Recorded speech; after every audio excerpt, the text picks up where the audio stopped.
You're about to learn something that will completely shatter your understanding of infidelity. And I'm warning you right now, this is going to be uncomfortable. Because everything you've been taught about cheating, about equality in relationships, about how men and women are the same, it's all wrong. Dead wrong. The truth about female infidelity is so different from male infidelity that they shouldn't even be called by the same name. And once you understand what I'm about to tell you, you'll never look at relationships the same way again. Let me start with a question. Have you ever wondered why when a man cheats, society crucifies him, but when a woman cheats, everyone looks for excuses? He must have neglected her. She wasn't getting her needs met, and he drove her to it. But when a man cheats, he's just a pig. End of story. This double standard exists for a reason, but it's not the reason you think. It's because deep down, instinctively, everyone knows that female infidelity is fundamentally different, more destructive, more final, more devastating to the fabric of a relationship. I'm going to explain the biological, psychological, and evolutionary differences between male and female cheating. And before you accuse me of being sexist or old-fashioned, understand that I'm not making moral judgments here. I'm explaining biological reality. The same reality that feminism and modern culture desperately want you to ignore. But ignoring reality doesn't make it go away. It just makes you unprepared when it hits you in the face. Here's the first truth bomb. When a man cheats, it's usually just physical. I know that sounds like an excuse, but hear me out. Men can have sex without any emotional attachment whatsoever. It's literally how we're wired. A man can sleep with someone, feel nothing, and go home to his wife like nothing happened. Is it right? Number? Is it moral? Number. But emotionally, psychologically, he's still fully invested in his primary relationship. His heart, his resources, his future plans, they're all still with his wife or girlfriend. But when a woman cheats, it's never just physical. Never. Even if she tells herself it's just sex, even if she swears there are no feelings involved, her biology has other plans. The moment a woman has sex with someone, her brain releases a flood of oxytocin, the bonding hormone. This isn't a choice. It's not about morality. It's pure biochemistry. Her brain is literally forcing her to bond with this new partner. She can't help it any more than she can help breathing. Think about this from an evolutionary perspective. For millions of years, sex for women meant potential pregnancy. And pregnancy meant she needed a provider, a protector, someone to help raise the offspring. So women evolved to bond strongly with sexual partners. One sexual encounter, and her brain starts running the program. This could be the father of my children. I need to secure his investment. Modern birth control doesn't change ancient programming. Her conscious mind might know it's just a fling, but her subconscious is already planning a future. The oxytocin response is so powerful that women can literally become addicted to it. Each new partner provides a fresh hit of bonding hormones, creating a chemical high that's similar to drug addiction. This is why some women become serial cheaters. They're chasing that oxytocin rush, but each time the effect diminishes. They need more intensity, more drama, more novelty to achieve the same high. It's a downward spiral that destroys their ability to form lasting bonds. Meanwhile, what happens to her feelings for her original partner? They die. Not slowly, not gradually. They flip like a switch. One day she loves her husband. The next day everything he does irritates her. The way he chews, the way he breathes, his jokes that used to be funny are now stupid. This isn't conscious. She's not choosing to feel this way. Her brain is literally reprogramming itself to detach from the old partner and attach to the new one. It's called mate switching, and women are biologically programmed for it. You want to know something that will really blow your mind? Women's bodies actually change when they cheat. Their hormones shift, their cycle can change, even their physical attraction patterns alter. Research has shown that women on birth control are attracted to different types of men than when they're ovulating naturally. Now imagine what happens when a woman's entire hormonal system reorganizes around a new partner. Her body is literally preparing for potential pregnancy with the new mate while rejecting the old one. Let me tell you about something I witnessed firsthand that opened my eyes to this reality. My business partner, successful guy, built his company from nothing, married his college sweetheart. 20 years together, 2 kids, what looked like the perfect life. Then his wife joined a book club. Sounds innocent, right? just suburban mums discussing literature over wine. But there was this one guy in the group, recently divorced English professor, who joined because he was exploring feminine perspectives in modern fiction. My partner thought it was great his wife had intellectual stimulation. 9 months later, she's leaving him for the professor. But here's what shocked everyone. This professor made a third of what my partner made, lived in a studio apartment, had depression issues. By every objective measure, he was a downgrade. But she talked about him like he was Shakespeare reincarnated, said they had a meeting of minds that she'd never experienced before. She gave up a mansion, financial security, stable family life for a guy who quoted Kerouac and couldn't afford a car. My partner was destroyed, kept asking, "What does he have that I don't?" The answer, nothing and everything. He was new. He triggered her bonding hormones. Those book club discussions, the emotional conversations about themes and symbolism, the wine, the intimate setting. Her brain interpreted it as courtship. By the time anything physical happened, she was already gone. The oxytocin had already done its work. She'd already rewritten their entire marriage as intellectually barren, emotionally empty. 20 years dissolved by 9 months of discussing books with a stranger. Now let me tell you about the aftermath. When a man cheats and gets caught, he usually feels genuine remorse.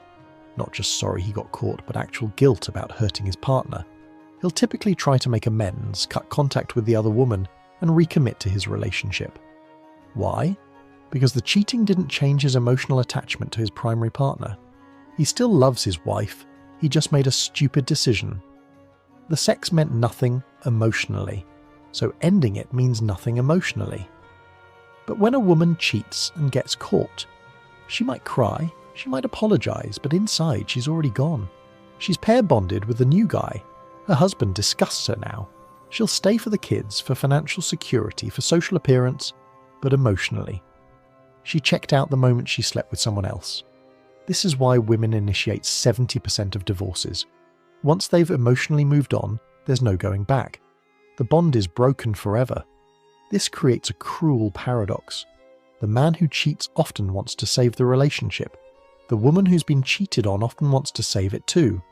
But when a woman cheats, nobody wants to save it. Not even her. She's already emotionally invested elsewhere. The relationship is a corpse that hasn't been buried yet. She might go through the motions of reconciliation, but her heart isn't in it. She's just buying time until she can make her exit. The statistics on this are staggering. When men have affairs, about 35% end in divorce. When women have affairs, that number jumps to 70%. Why such a huge difference? Because male infidelity doesn't necessarily mean he wants to leave. Female infidelity almost always does. She's not just having sex with someone else, she's auditioning your replacement. By the time you find out, she's already decided he passed the test. This is what men don't understand. You think if you cheat and she cheats, you're even. You're not even close to even. Your cheating is like a scratch on the car.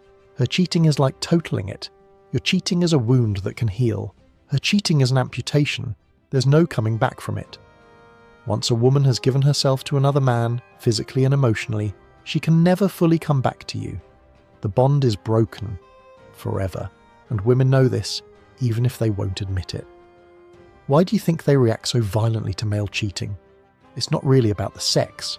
They know you can have meaningless sex. What terrifies them is that you might form an emotional connection with another woman, that you might start providing resources, time, money, attention to someone else. That's why women always ask, "Do you love her?"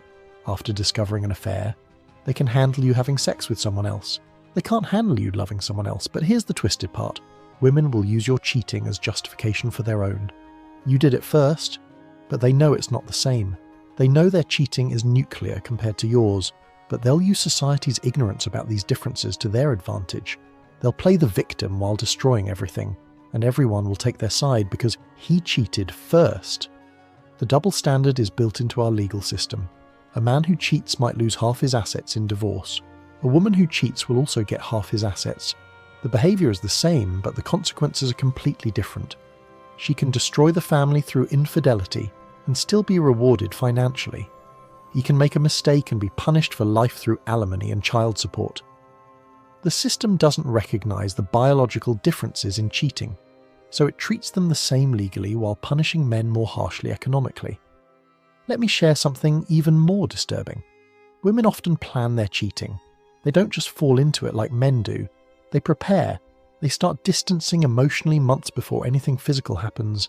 They begin finding faults, creating fights, building a case for why their partner deserves to be cheated on. By the time they actually cheat, they've already justified it completely in their minds. They've already made you the villain in their story. Think about the preparation that goes into female infidelity. New underwear that you never see, sudden interest in fitness, new perfume. Staying late at work but somehow looking better when she comes home than when she left. Girls' nights that didn't exist before, a new password on her phone. These aren't random changes. She's preparing for someone else. She's already emotionally divorced you, she just hasn't filed the paperwork yet. The preparation phase is actually where most relationships die. By the time physical cheating occurs, the relationship has been dead for months.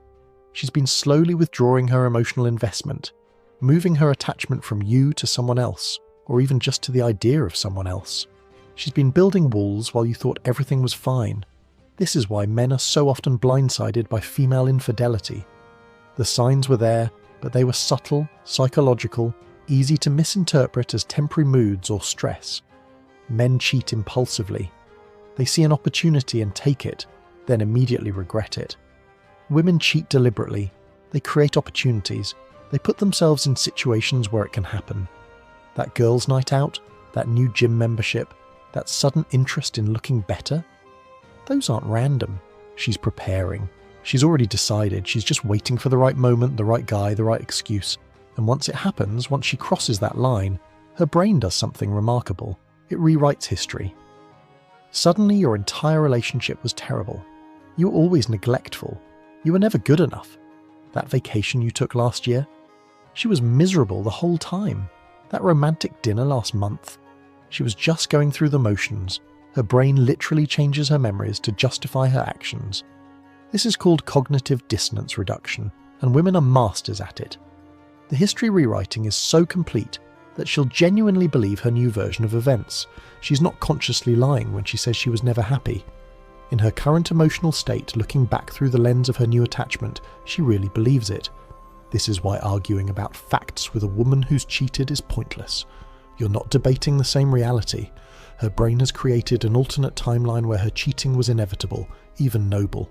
This psychological mechanism exists because women who could quickly detach from one partner and attach to another had survival advantages in our evolutionary past. If her mate died or abandoned her, she needed to quickly secure another protector and provider. Women who could rapidly shift their emotional allegiance survived and reproduced more successfully. We're seeing ancient survival software running in modern hardware. This is why women can move on so quickly after cheating. In their minds, the relationship was already over. They've been emotionally detaching for months. The cheating was just the final nail in the coffin. But for you, you thought everything was fine. You're blindsided. You're trying to save something that, in her mind, died a long time ago. You know what's really sick? Sometimes women cheat specifically to end relationships. They can't just break up like adults. They need you to be the bad guy. So they cheat, get caught on purpose, and then when you react with anger, they point and say, "See? This is why I cheated." You're abusive. They destroy your life and make you the villain in the story. It's psychological warfare at its finest. This exit strategy cheating is more common than most people realize. She doesn't have the courage or honesty to simply end the relationship, so she creates a situation where you have to be the one to end it. She cheats, you find out, you get angry, you kick her out, and suddenly she's the victim of your controlling and abusive behavior. Her friends and family rally around her. She gets sympathy and support while you're painted as the bad guy. But the worst part? The absolute worst part? Once a woman has cheated, she loses the ability to pair bond properly with anyone. Each new sexual partner damages her bonding mechanism a little more. This is why women with high body counts have such high divorce rates. They've literally broken their ability to form deep, lasting bonds. They've become alpha widowed, forever comparing every man to that one exciting affair, that one bad boy who made them feel alive. The science behind this is terrifying. Every sexual partner leaves a hormonal imprint. Women's brains are designed to bond with one primary partner for life. That's the evolutionary ideal for raising children, but each new partner dilutes this bonding ability. It's like stretching a rubber band over and over. Eventually it loses its elasticity. It can't snap back to its original shape. That's what happens to women's pair bonding ability with multiple partners. Studies have shown that women with more than 5 sexual partners have significantly higher divorce rates than those with fewer partners. By the time a woman has had 10 or more partners, her ability to maintain a long-term relationship is statistically compromised. This isn't about morality or judgment, it's about neurochemistry. The bonding circuits get worn out, confused, unable to form the deep attachment necessary for lifetime partnership. This is the dirty secret nobody wants to talk about. Female promiscuity and infidelity don't just damage relationships, they damage women's ability to ever have successful relationships. A man can have a wild phase and still settle down happily.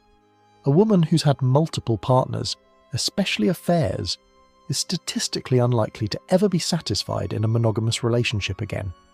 Her brain has been rewired for novelty, for the excitement of new partners, for the drama of affairs. The alpha widow phenomenon is real and devastating. Once a woman has experienced intense attraction and bonding with a high-value male, even if briefly, every subsequent partner is measured against that experience. If she had an affair with someone she perceived as superior to her husband, she'll never be satisfied with her husband again. Even if the affair partner dumped her, even if he was actually terrible for her, her brain has imprinted on that peak experience. Here's something else men need to understand. Women's cheating often involves what I call branch swinging. They won't let go of one branch until they have a firm grip on the next one. They'll line up your replacement while still with you. They'll test the waters, make sure the new guy is really interested, really committed before they leave you. Men don't do this. Men cheat, and either get caught or confess. Women cheat and plan their exit strategy. The branch-swinging behaviour is so calculated it's almost sociopathic. She'll maintain the relationship with you for security while building a new relationship on the side. She's hedging her bets. If the new guy doesn't work out, she still has you. If he does work out, she'll leave you for him. Either way, she's protected. She never has to experience being alone, never has to face the consequences of her choices without a safety net. This is why women rarely end up alone after relationships end. They've already got the next guy lined up. While you're trying to figure out what went wrong, she's already posting pictures with her new boyfriend on Instagram. While you're in therapy trying to process the betrayal, she's on vacation with him. It's not that she moved on quickly, she moved on months ago. The relationship ended in her mind long before it ended in reality. The monkey branching concept goes even deeper. Women maintain what I call an orbit of potential replacements. These are male friends, co-workers, exes, even your friends, who she keeps at just the right distance, close enough to be options, far enough to seem innocent. She gives them just enough attention to keep them interested, but not enough to seem inappropriate, until she needs them. Then suddenly that friend becomes her shoulder to cry on about how terrible you are, and wouldn't you know it, he's always had feelings for her. Social media has weaponized this orbital system. Now she doesn't just have local options, she has global ones. Every like on her photo is a potential branch, every DM is an escape route. She can cultivate dozens of backup options while you sleep next to her, thinking everything is fine. The validation is constant, the alternatives are endless, and the temptation is always there. One bad fight, and she's got 50 guys ready to console her. And here's the kicker. Women will gaslight you about all of this. They'll tell you that you're being insecure, controlling, paranoid. They'll make you feel crazy for noticing the obvious signs. They'll accuse you of the very thing they're doing. If she suddenly starts accusing you of cheating with zero evidence, she's probably cheating. It's projection 101. Her guilty conscience is making her see her own behaviour in you. The gaslighting is actually one of the most damaging aspects of female infidelity. Not only are you dealing with the betrayal, but you're also questioning your own sanity. She'll have you believing that you're the problem, that your jealousy drove her away, that your suspicions created a self-fulfilling prophecy. Meanwhile, she was cheating the whole time. You weren't crazy, you weren't paranoid, your instincts were right. But by the time you find out, the psychological damage is already done. So what does this mean for you? First, understand that if your woman cheats, it's over. I don't care what she says, I don't care if she cries and begs, I don't care if she swears it meant nothing. Her biology has already ended your relationship. She might stay for practical reasons, but she'll never look at you the same way. You'll never have her full love and desire again. It's physically impossible. Second, never use your own infidelity as an equivalence. If you cheated and she cheats back, you're not even. She just destroyed your relationship while you only damaged it. Don't let her use your mistake as justification for her nuclear option. Your scratching the car doesn't give her permission to drive it off a cliff. Third, watch for the signs. If she suddenly starts accusing you of cheating with no evidence, she's probably cheating or planning to. It's projection. If she starts picking fights over nothing, she's building justification. If she suddenly changes her appearance, joins new activities, or guards her phone religiously, she's already in the process. Don't wait for proof. By the time you have proof, it's too late. Fourth, understand that modern society will not take your side.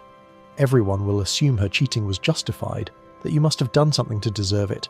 They'll celebrate her courage and independence while you're paying alimony and seeing your kids every other weekend. The system is rigged against you. Accept it and plan accordingly. Fifth, trust your gut. Millions of years of evolution have given you instincts for a reason. If something feels off, it probably is. Don't let her gaslight you into ignoring your instincts. Don't let society shame you for having boundaries. Your gut feeling is data, probably the most accurate data you have. Use it. And finally, choose wisely from the start. A woman with a history of cheating will cheat again. A woman who cheated with you will cheat on you. A woman who doesn't respect masculine authority will eventually rebel against yours.